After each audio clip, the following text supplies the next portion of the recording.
We got you. We got you. Yeah. I had to put the MJ shirt on so you can see who you will never be like, who you will never sing like, who you will never dance like, whose creativity you will never have, whose charisma you will never have, whose humility you will never have. Like, I could keep going. You will never be him. You will never be him. Look at me. You're not him. Thriller who? Thriller who? With them sales? Save it. I put on a fictional artist that could outsell you. Who can outsell and outsing you? Yeah. Brown dropped. Very poor choice of words. And he dropped exactly what the album's called. Shit. 16 tracks full of pure, auto-tuned, AI-sounding doo-doo. 27. Jesus! Which is actually less than what we're used to, which is 30 to 40. Because he's been doing that since 2017. Think about that. think about that. Hard on the Full Moon was 45 songs. When that album dropped in 2017, I'm not even playing with y'all, I'm not even exaggerating. It took me 3 days to finish that album. 3 days! It took me 3 whole days to finish that album. Not just because of how long it was, but because of how generic and monotonous and just how basic all the songs sounded. Everything sounded the same. There were moments I had to like double back 2 songs. I had to like jump back 2 songs. I was like, didn't I just hear this? Then I was like, no, I did. No, I already played that song and I had to go back to where I was before because everything just sounded the same. And he kept that formula for 7 more years. And he's still going. Still going. But now he's getting AI allegations. The concept of you getting worse, that you're now getting AI allegations. Because your fans are like, there's no way this is that bad. Yeah. There's no way this sounds this bad. This has to be AI. There's no way this is my Breezy. They're so shocked that how bad it was, they're using AI as an excuse. And nigga, if you were smart, you better use that as an excuse. You fucking better use that shit as an excuse. Well, if he admits to using AI, that would mean they'd have to investigate and take away the streams that he's got. Yep. So it's either fight the allegations or accept them and lose All your strength. and lose streams. Which is why he makes the album so long in the first place, guys. He wants a hit that sticks. So he's just doing 20, 30, 40 songs of pure bullshit, hoping that 1 or 2 of them will hit the radio and get airplay and hit the charts. And He knows at least 5 songs from that long ass album is gonna stick to his fan base that have that parasocial. because you idiots don't want more. Yeah. Because y'all don't crave for quality content. You crave for quantity. Yep. Once they find those 5 or so that they love, the rest of those songs that are literally just there to fill up space make up the revenue that he was going to get anyway. The revenue that you could have got equally if you just focus on the quality and the craft of the album rather than just throwing out big ass numbers and hoping you get your money back. That's what happens when you're not a real artist, not a real musician. Chris Brown is a singer and performer, and that's as far as it goes. Chris Brown takes his shirt off and does backflips, and that's as far as that goes. Artists evolve. Artists take criticism well. Artists improve. Chris Brown has not improved. The electronic experimentation we got on Fame. That was it. That was all he did. That was his growth or his experimentation or his artistry changed. That was it. And then even his performance on X, which is also one of his most critically acclaimed best bodies of work. And that Aaliyah sample carried your ass. Yep. And he was hoping that Aaliyah sample would carry him again on this Brown album, and it did not. Not even close. Just- we are tired. Just because it worked the first time don't mean it's gonna keep working, buddy. Nope. Pitchfork decided to midnight release their review for this album. And I couldn't be happier. I literally, there were tears in my eyes at how fucking hilarious this review was. First of all, off of the rating alone, I was ready to fall the fuck out. He got a 1.3. 1.3. The second thing that made me fall out was, not only was this album the lowest rated album of the entire decade on Pitchfork, it wasn't for just R&B. It wasn't just for the R&B genre. It was the lowest rated across all genres. Every single one. Every single one. I don't even know how you do that. Peppa Pig got a higher rating than Chris Brown. Peppa Pig got a 6.5. Fucking Wheels on the Bus did better than you. Now let me make something very clear. Pitchfork ain't shit. At all. They actually have very horrible takes on a lot of albums. They really don't know what them and Rotten Tomatoes have a lot of misses when it comes to what they critique of projects.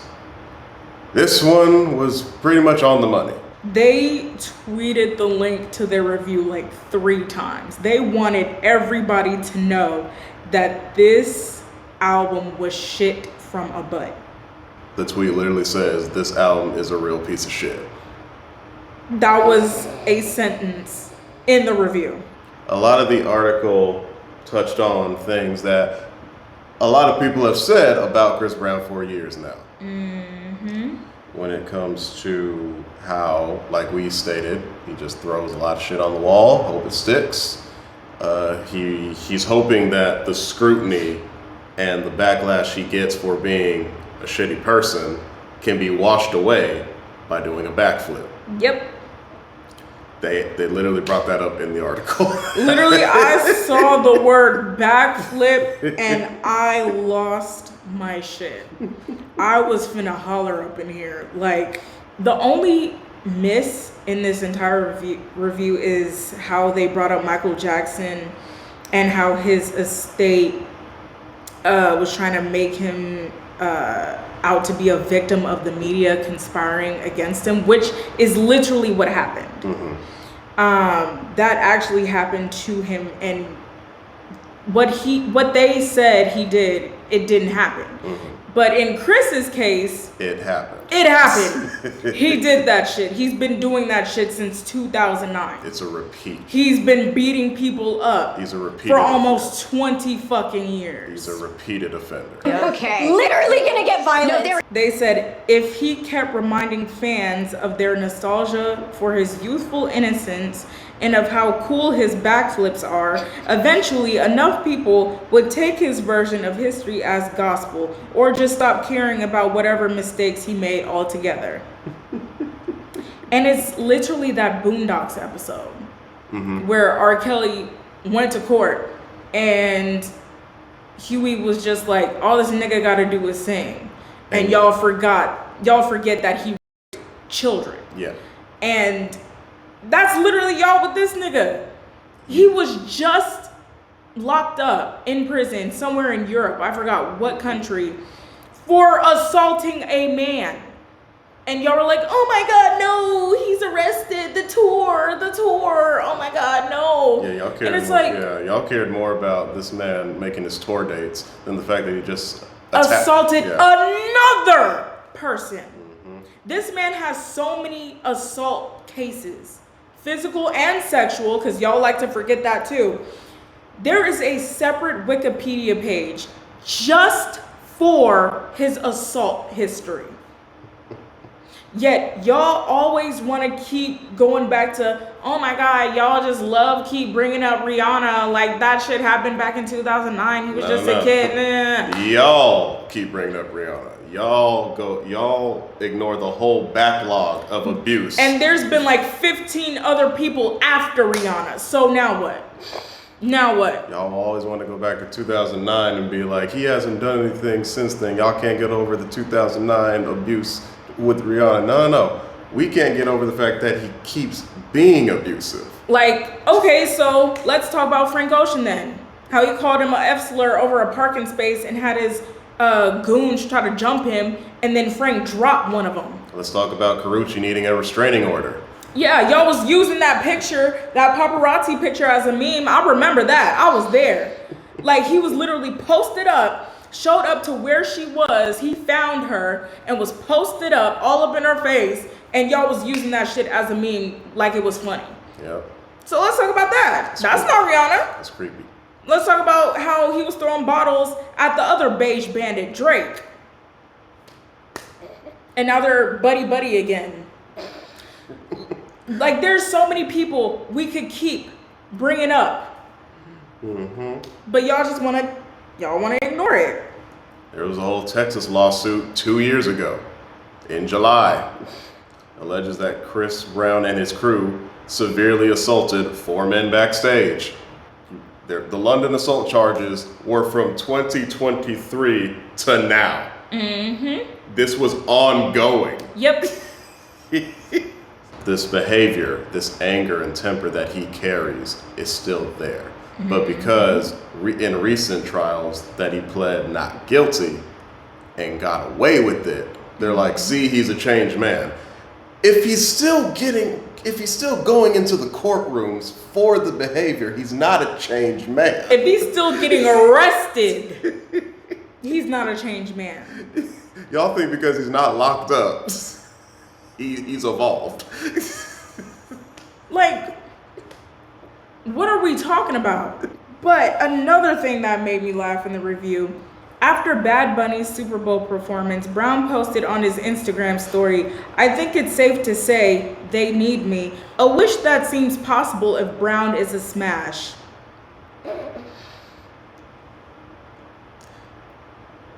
And a lot of people want to think, hey, he's been around long enough, he deserves to perform at the Super Bowl. Yeah, they said the same thing about Lil Wayne. And this man can't even remember his own lyrics.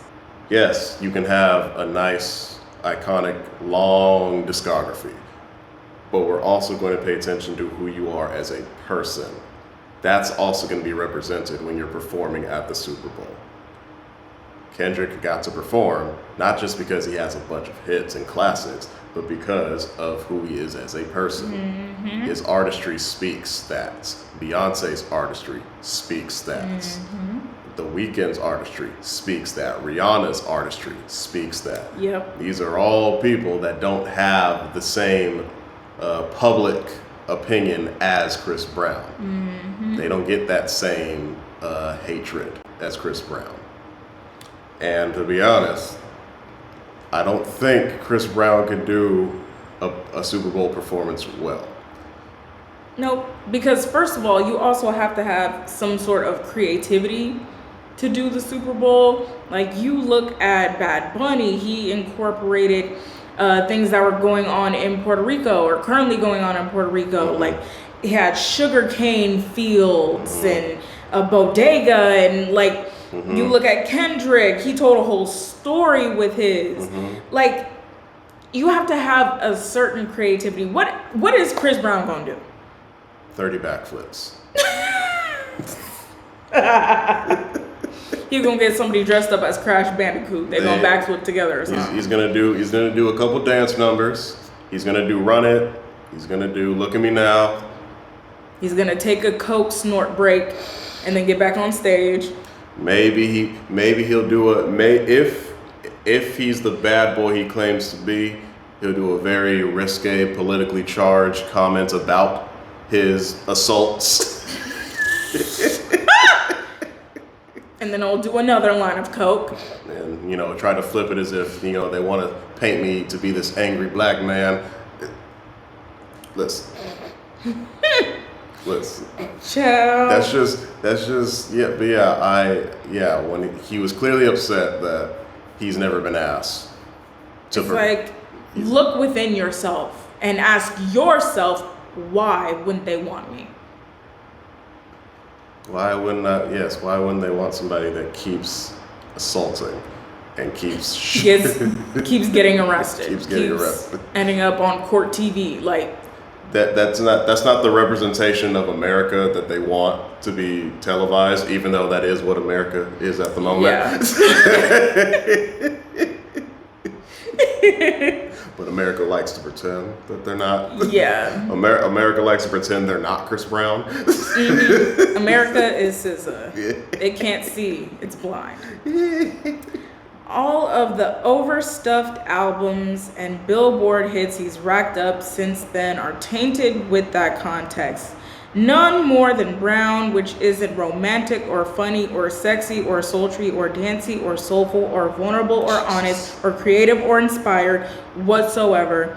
It's soulless, hit-chasing music with nothing going for it if you aren't personally invested in the Chris Brown culture wars. It's bad. His heart isn't in the Freak and Bee slow jam of Honey Pack, which sounds like someone tried to recreate the boy band hums and horniness of Pretty Ricky with Suna. If I were on the Chris Brown PR payroll, I would suggest he just cop to all of Brown being AI, because if not, he's got bigger problems. Because on top of you getting AI slop allegations, the features that you have on this R&B album don't help either. It doesn't make sense. Like, it's supposed to be classic R&B. Like, the whole, like, that ugly ass AI video you made insinuated this was gonna be a good old classic R&B album, and then Sexy Red Ugly Ass is there. You made it seem like the aesthetic was 60s themed. Yeah. You made it seem like you were gonna like maybe do some like Motown homage or some things like of that nature, especially when you had Leon Thomas on Fallen. But He would make sense. But Sexy Red, who else? Not Young Thug. Glorilla, NBA Young Boy, yes. And Vibes Cartel, they all there.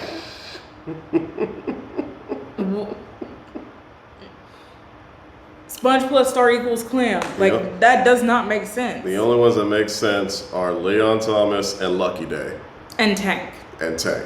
But Tank B was meat riding Chris Brown. Oh my God, that dick is shoved down his throat. I wanted to like hashtag body goals with Tank, because it's always kind of funny seeing the old heads try to make TikTok trend music. But Brown doesn't match Tank's silly yearning. His lust is a crutch. He's not even good at glomming onto trends anymore, which had been his thing since the very beginning, considering Run It was a diet, yeah. I would have shot myself. Now this one, I had to pause for a second. I had to pause and collect myself before I read this, because Jesus, my God, today. I think he picked up his Jamaican patois on the Vibes Cartel assisted Fuck and Party. Yes, that's the name of the song. That's what it's called, yeah. From studying Taye Diggs and how Stella got her groove back. And if you're not black, yeah, and have not seen how Stella got her groove back, look it up on YouTube. yeah, that's gonna be very mundane, dude. You ain't gonna understand that. You're not. But if you are black and have seen how Stella got her groove back, you know how awful Taye Diggs' Jamaican accent is. Yep. But when I heard it, I thought it was worse than Taye Diggs' Jamaican accent. I heard Brad Pitt. No, be a sister, no devil, no dopey. Everything gonna be irie.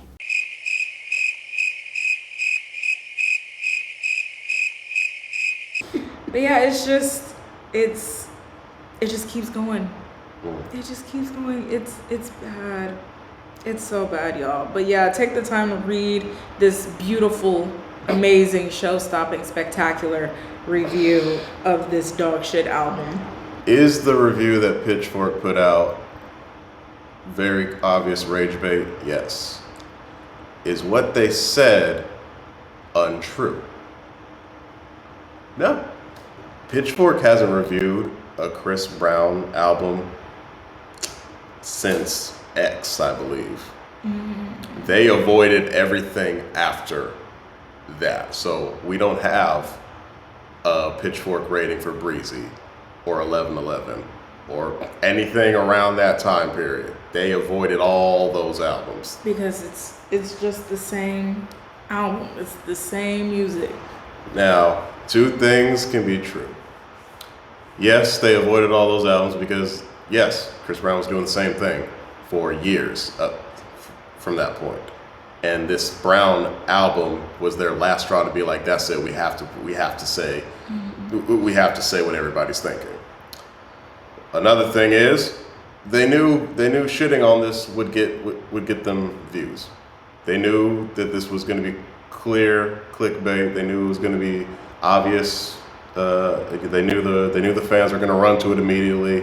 They knew what they were doing.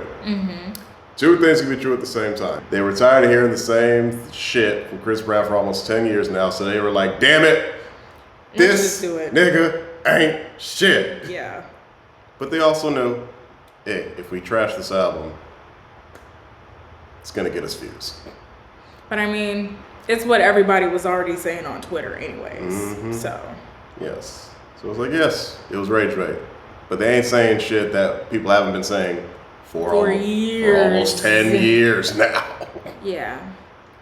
Like, let's be real here. Let's be real. And Chris Brown has been banking off nostalgia and backflips for a very long time. That's why he's still going on these tours, because he knows people gonna buy the seats. Because he knows you thirsty birds are gonna spend almost $3,000. You stupid bitches. Gonna pay almost $3,000 to stand next to him. And what really pisses me off is the dark-skinned women doing this shit. As if he wouldn't spit on you if you were on fire. We need another day to record because Beat 'em Up Brown responded to the review. And it wouldn't be fair to not hear his side of the story. And that side would be? His side of the story is he don't give a fuck. I know people want me to get on here and, say some sad shit, but fuck that! We kicking their ass, goddammit. Of course you are. When you have a long history of being violent and aggressive, I don't think you should be using the words "we kicking their ass" or anything physical. We ain't letting up. I'ma keep my foot on their neck, and we ain't stopping. You hear me? We doing this motherfucker tour. More shit to come. I'm not gonna tell you what's more to come. I'll tell you what's more to come. More backflips. More generic songs. More arrests. More arrests. Lawsuits. More colorism. But it's coming. At the end of the day, I don't give a fuck what these niggas is talking about. If you didn't give a fuck, you wouldn't be sitting here making this video, sir. Hey, everybody I don't give a fuck about. Look at me. Look at how much I don't give a fuck. I want you to know I don't give a fuck. Look at how much I don't give a fuck. Not our props. You done got too bold. You got too bold with the mic. Man. You got too aggressive. Man. You over here talking about Chris Brown. I summoned the spirit of him. If you're not my fan, I don't want you to listen to my shit. Go listen to motherfucking Zara Larson or somebody. Fuck them. It's funny that he specifically said Zara Larson. No, because he has slight beef with her because of her history of saying how much he's an abuser. I don't like that man. That's why I thought it was funny that you went directly to the person that don't like you. One artist we would never find on a playlist of yours. There's so many artists I have blocked on Spotify.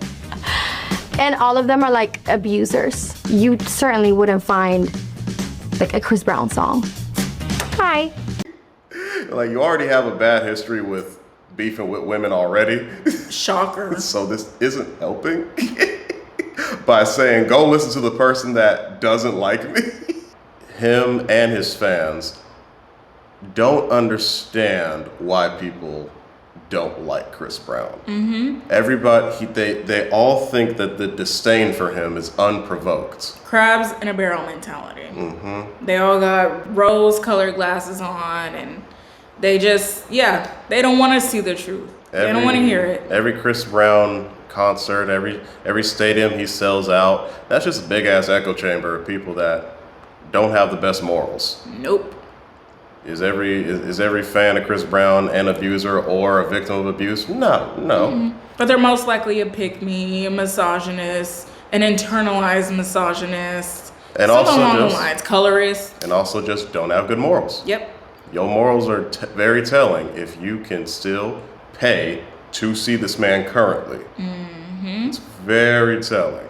Yeah. It's a litmus test, honestly. Ladies, use this as a litmus test. What I do is I use Tory Lanez and the Megan Thee Stallion thing as a litmus test to see what type of guy I'm about to start talking to. And as soon as it jump out, unmatched. Use it. You can use this one too. Stay well, ladies. I'll be seeing, I actually sent her a screenshot of a girl, her dating profile had Chris Brown in it. And now she was like looking forward to see a Chris Brown show, or like, it was just like, if loving this is wrong, I don't want to be right. And it said like Chris Brown or something, like, Yeah. Okay. I'm swiping left. It's just illusion, and them just really ignoring the facts. Just ignoring the scrutiny, ignoring the very real animosity that he created. That's why they cling on to Rihanna. Y'all so nostalgic. You go to the beginning of the abuse and use that as an excuse why He was just a boy. That was so long ago. Well, he's pushing 40 and still getting arrested. He's almost 40, and he's still going into court. What's your excuse? For being aggressive and violent. Yeah. Your excuse is you already bought the tickets. And they gonna keep buying the tickets. Yep. We will never be free.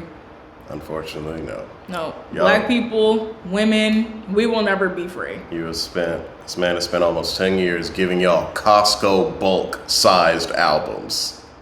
That sound the same. That all sound the songs same. sound the same. That all sound the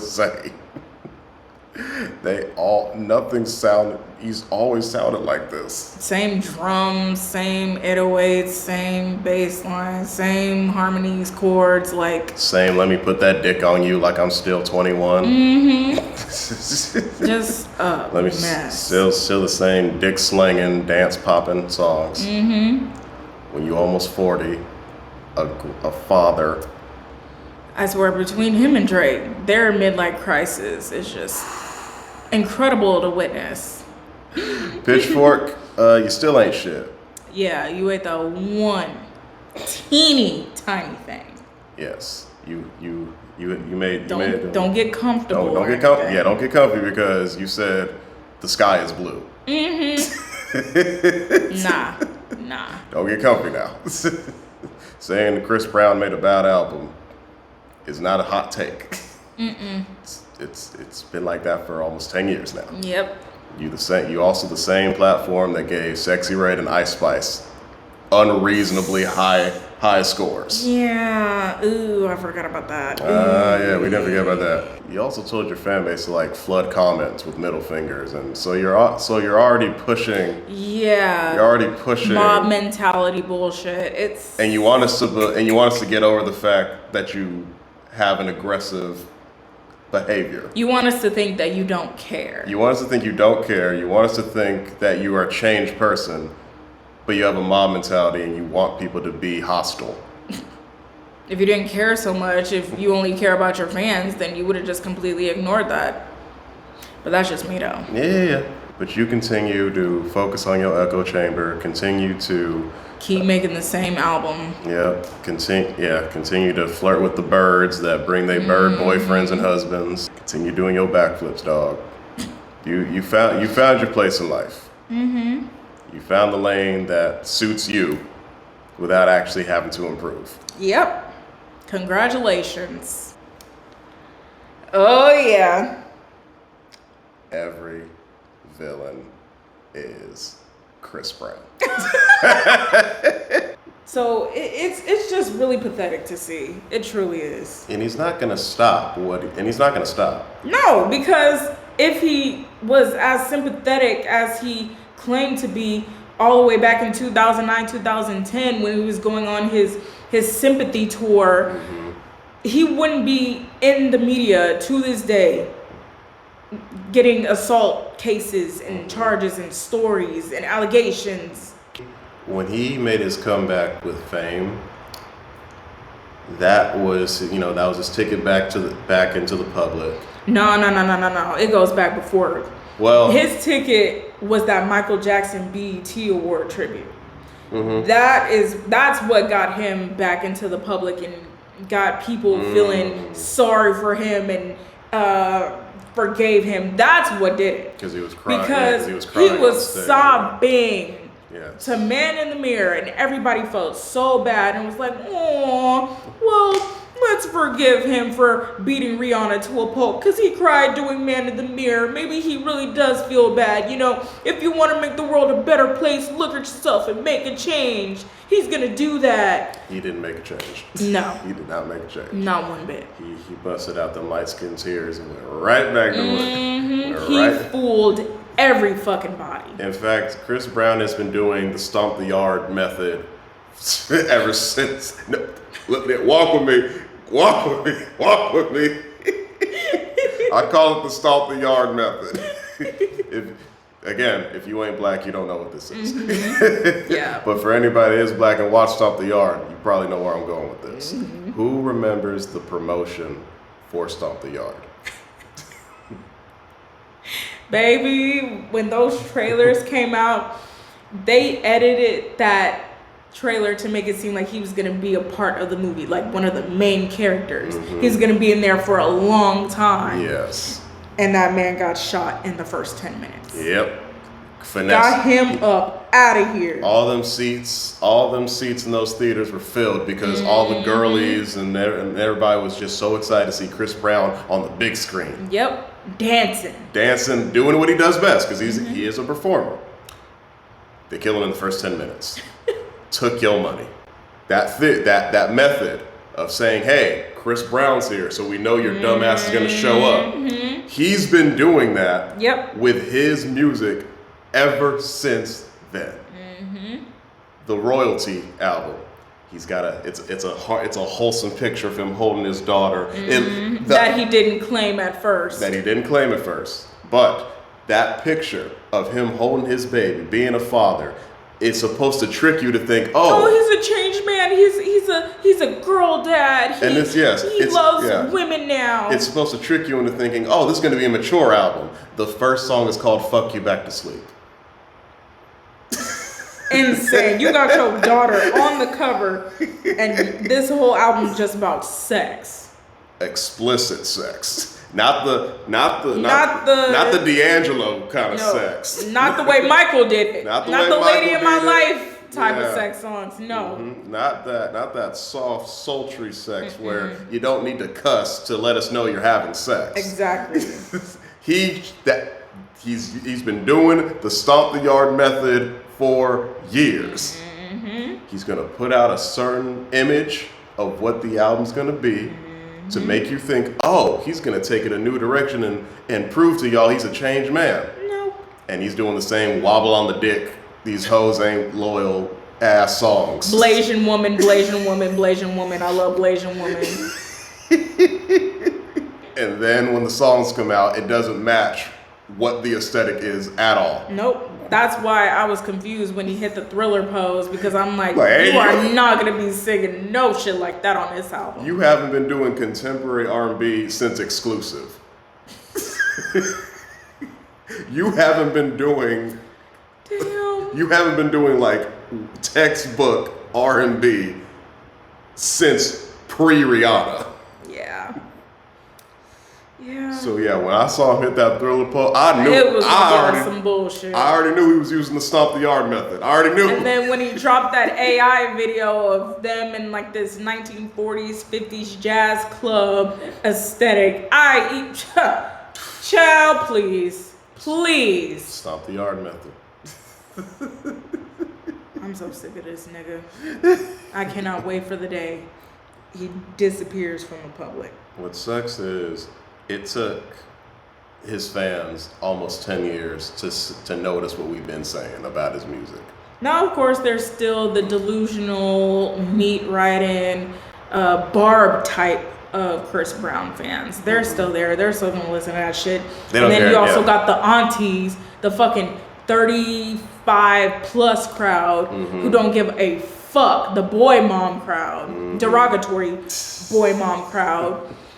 So yeah, he's always gonna be in the public eye because of those two types of groups. They're just hoping that the nostalgia can drown out those very real insecurities and very real red flags that they carry themselves. But it's not. And it's not enough. With his music, it's not going to be strong enough to make anybody forget that he's a violent human being. And I just love how everybody just keeps reminding him. I love that. Every time he says something stupid and ignorant, it just brought up. Like with the Bad Bunny situation, reminded, hey, you're an abuser. When he tried to be funny with Tinashe after she was like, she had explained like, I didn't purposely seek out to work with him. That was a label decision. He was like, oh, name 2 Tinashe songs or everybody dead, everybody dying. And it's like, oh, name 5 people Chris Brown has assaulted. Everybody lives. Like, yeah. So every time you open your fucking mouth, we just gonna keep reminding you, you bitch ass nigga. But let us know what y'all think. If you heard, did you listen to the album? We did not. And I will not. We will not. This video is mostly about Pitchfork's review and our opinion of Chris Brown, Chris Brown that we've always had ever since. Yeah, I've been waiting to do this video for a long time. But if you heard the album, let us know. If you liked it, let us know if you hated it. Let us know if there is a album you want us to listen to. Cause we listen to pretty much everything. Ethically. Ethically. So if you request any abusers, if you request any MAGA people, yeah, we ain't doing that. We don't need the views that much. Not at all. Shout out to everybody that enjoyed our Duran Bernard review. That's probably, next to Jill Scott, that's probably one of my favorite album reactions. Yeah, that was a good time. I think our top three is Jill's, Duran, and Clips. Oh yeah, Clips is number 1. Clips is number 1. That is solidified as top. Those are my top 3 favorite album reactions / reviews. Yeah, that we've me done. it's Clips, Jill, and Don't Tap the Glass. Yeah. Oh my God, yes, and that's number 3 for me. Yeah, let us know. Yeah. Let us know what else you want us to check out. Any upcoming albums that you guys want us to check out, we'll do. Don't ask us to check out Iceman because that's not happening. I'm sorry. Nope.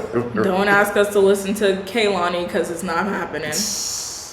And the reason why I say that is because her weird ass is hanging out with him. Yeah. Her weird ass is all up under his fucking arm. Like, bitch, he literally made fun of you because you were finna kill yourself over the Kyrie thing. Yeah. And now you all up under him and sucking his dick now too? Bitch, bye. How you gonna remove Tory Lanez from one of your projects but go to Chris Brown's birthday party? But thank y'all so much for watching. I hope y'all have a wonderful week, wonderful weekend. Go see Michael again. Go see coming back. Yeah. And IMAX this weekend. Yeah, go see Michael again. Go see somebody talented. Be sure to like, share, subscribe. Shout out to the new subscribers that showed up. Appreciate y'all. I'm glad you find us entertaining. It's just good vibes. Yeah, we really just doing this for fun. Like, because we ain't got no sense. We just love yapping. That's all. Yeah. But y'all enjoy yourselves. Peace. Bye.